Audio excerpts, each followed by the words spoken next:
على مستوى القطاعات الثلاث: عدم استئناف الدراسة الحضورية بالنسبة لجميع التلاميذ والمتدربين والطلبة إلى غاية شهر شتنبر المقبل بكافة المؤسسات العمومية والخصوصية والبعثات الأجنبية. مواصلة تفعيل استمرارية البيداغوجية عبر عملية التعليم عن بعد إلى نهاية الموسم الدراسي الحالي لفائدة التلاميذ والطلبة والمتدربين من أجل استكمال المقررات الدراسية والبرامج التكوينية وتوفير الدعم التربوي اللازم من أجل التحضير الجيد للامتحانات، وذلك من خلال مختلف المنصات الرقمية والقنوات التلفزية والكراسات التي سيتم توزيعها على تلاميذ الصف الابتدائي بالمناطق النائية بالوسط القروي. وهنا ينبغي التأكيد مرة أخرى على أن الموسم الدراسي الحالي لم ينتهي بعد، كما أن المحطات المقبلة ستكون محددة للمسار الدراسي للتلاميذ والطلبة والمتدربين، حيث ستمكنهم من متابعة دراستهم في أحسن الظروف وتقوي فرص نجاحهم مستقبلا. وبالنسبة لقطاع التربية الوطنية سيتم الاقتصار فقط على تنظيم امتحان البكالوريا حضوريا، وذلك وفق الجدولة التالية: الدورة العادية للامتحان الوطني الموحد لنيل شهادة البكالوريا دورة 2020 وفق قطبين: يومي 3 و 4 يوليوز قطب الآداب والعلوم الإنسانية والتعليم الأصيل، ومن 6 إلى 8 يوليوز القطب العلمي والتقني، وكذا البكالوريا المهنية. وسوف تقتصر مواضيع هذا الامتحان حصريا على الدروس التي تم إنجازها حضوريا قبل تعليق الدراسة، وذلك ضمانا لمبدأ تكافؤ الفرص. وفي هذا الصدد سيتم إصدار إطار مرجعي يحدد الدروس التي سيمتحن فيها المترشحون. كما سيعلن عن نتائج هذه الدورة في 15 يوليوز، فيما ستنظم دورة استدراكية من 22 إلى 24 يوليوز بالنسبة لجميع الشعب والمسالك، وسيتم الإعلان عن النتائج النهائية في أجل أقصاه 29 يوليوز 2020. إلى ذلك سينظم الامتحان الجهوي الموحد للسنة الأولى بكالوريا يومي 4 و 5 شتنبر 2020، والذي ستشمل مواضعه كذلك الدروس الحضورية إلى حدود تاريخ تعليق الدراسة. أما فيما يتعلق بباقي المستويات الدراسية فسيتم اعتماد نقط فروض المراقبة المستمرة المنجزة إلى غاية 14 مارس المنصرم، وكذا نقط الامتحانات المحلية بالنسبة للسنة السادسة ابتدائي والسنة الثالثة إعدادي لاتخاذ قرارات آخر السنة الدراسية. وهنا لا بد من التأكيد على السلطة البيداغوجية الممنوحة إلى مجالس الأقسام في اتخاذ القرارات التربوية اللازمة مع تغليب مصلحة التلاميذ. أما بخصوص المترشحين الأحرار فستنظم الامتحانات الخاصة بهم وفق البرمجة التالية: الامتحان الجهوي للسنة الأولى بكالوريا يومي فاتح وثاني يوليوز، على أن تنظم الدورة الاستدراكية لهذا الامتحان يومي 20 و 21 يوليوز. الامتحان الوطني الموحد للسنة الثانية بكالوريا ستنظم الدورتين العادية والاستدراكية وفق نفس البرمجة المقررة بالنسبة للمترشحين المتمدرسين. الامتحان الجهوي للسنة الثالثة إعدادي والامتحان الإقليمي للسنة السادسة ابتدائي بالنسبة للمترشحين الأحرار فسيتم تنظيمهما يومي 25 و 26 شتنبر. وبخصوص امتحان التخرج بالنسبة لشهادة التقني العالي BTS، فسينظم من 13 إلى 16 يوليوز، في حين ستجرى المباراة الوطنية لولوج مدارس التجارة والتسيير كنايم أيام 11 13 14 يوليوز، والمباراة الوطنية المشتركة CNC الخاصة بولوج مدارس المهندسين من 16 إلى 18 يوليوز، مع الاقتصار فقط على الشق الكتابي. واستعدادا للموسم الدراسي المقبل، فسيتم تنظيم امتحان التخرج بالنسبة لكل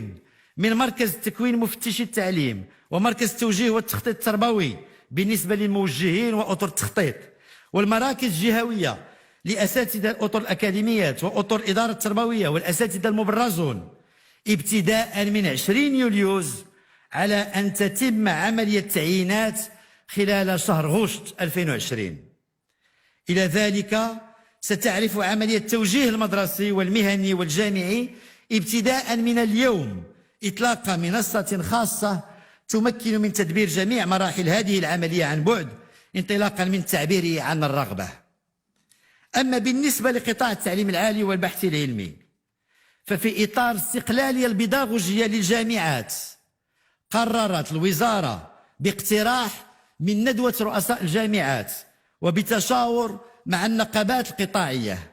اعتماد المرونة من قبل المؤسسات ذات الاستقطاب المحدود، وكذا بالنسبة لبعض المسالك الانتقائية كالإجازة المهنية والماستر في تنظيم الامتحانات ابتداء من منتصف شهر يوليوز، مع نهج صيغ متعددة للتقييم، وذلك نظرا لمحدودية أعداد الطلبة المعنيين. كما يمكن لهذه المؤسسات إرجاء امتحانات بعض المسالك والمستويات إلى شهر شتنبر المقبل. أما بالنسبة لمؤسسات الاستقطاب المفتوح، فسيتم تنظيم الامتحانات الخاصة بها في شهر شتنبر المقبل، وذلك اعتبارا للأعداد المرتفعة للطلبة ولصعوبة تدبير تنقلهم واستفادتهم من الخدمات الاجتماعية الإيواء والإطعام في ظل ظروف حالة الطوارئ الصحية. كما ستمنح للطلبة إمكانية مناقشة بحوث نهاية الدراسة والأطروحات عن بعد، علاوة على الترخيص للطلبة الباحثين بالالتحاق بالمختبرات بعد رفع الحجر الصحي، ومع الحرص على احترام التدابير الوقائية والصحية اللازمة من أجل القيام بالتجارب العلمية اللازمة لمواصلة أو استكمال بحوثهم. واعتبارا للتواريخ الجديدة للامتحان الوطني الموحد للباكالوريا، فقد تم إرجاء تنظيم جميع مباريات ولوج مؤسسات التعليم العالي إلى ما بعد الإعلان عن نتائج نهائية لامتحان الباكالوريا. وبخصوص الطلبة المغاربة الذين يتابعون دراستهم في الخارج في إطار التعاون الدولي الثنائي بين المملكة المغربية وبعض الدول، والذين التحقوا ببلدهم خلال العطلة الدراسية ولم يتمكنوا من العودة إلى الدول التي يتابعون دراستهم بها نظرا للإجراءات الحجر الصحي، فقد عملت الوزارة على التنسيق مع وزارة الخارجية وسفارات الدول المعنية من أجل تنظيم الامتحانات النهائية لفائدتهم بالمغرب،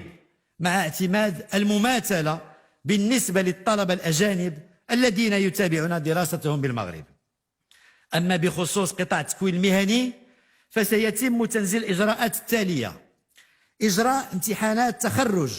في شهر شتنبر المقبل بالنسبة لأسلاك التقني والتقني المتخصص والتأهيل. وكما جرت العادة بالنسبة لسلكي التخصص والتأهيل، سيتم تنظيم امتحان نهائي الخاص بهم في شهر نوفمبر المقبل، وذلك بعد إجراء التداريب الميدانية. الاقتصار بالنسبة للانتقال من السنة الأولى إلى السنة الثانية بالنسبة لجميع التخصصات على احتساب حصريا نقط فروض المراقبة المستمرة، وإعلان نتائج أواخر شهر يوليوز المقبل. كما تقرر إرجاء جميع مباريات ولوج المترشحين الجدد إلى مؤسسات التكوين المهني بالنسبة لمستويي التقني والتأهيل إلى غاية شهر شتنبر المقبل. وللإشارة فإن امتحانات التخرج ستشمل فقط المصوغات المنجزة خلال الفترة الحضورية. وحفاظا على صحة جميع المترشحات والمترشحين والأطر التربوية والإدارية والأطر المشرفة على تنظيم مختلف الامتحانات، وبالتالي صحة كافة المواطنات والمواطنين، ستعمل الوزارة على اتخاذ الإجراءات الوقائية الضرورية التالية: تعقيم جميع مرافق مراكز الامتحانات عدة مرات في اليوم، توفير الكمامات ووسائل تعقيم وأجهزة قياس حرارة، العمل على احترام التباعد الاجتماعي، استعمال بعض المنشآت الرياضية، التخفيف من عدد المترشحين داخل المراكز وداخل القاعات، حيث لن يتعدى عدد المترشحين بكل قاعة 10 أشخاص بالنسبة لامتحانات البكالوريا. إلى جانب ذلك ستسهر الوزارة على تفعيل الإجراءات التنظيمية اللازمة من إعداد للمواضع وتدبير لمختلف عمليات الامتحان وتكييف الامتحانات بالنسبة للمترشحين في وضعية إعاقة، وتدبير إيواء وإطعام الطلبة والمتدربين المستفيدين من الخدمات الاجتماعية. ومن أجل الإعداد الجيد للدخول المدرسي بالرسم الموسم الدراسي المقبل، ستنطلق التحضيرات لهذا الموسم ابتداء من منتصف شهر يونيو، على أن يتم انطلاق هذا الدخول المدرسي في 2 شتنبر بالنسبة لقطاع التربية الوطنية،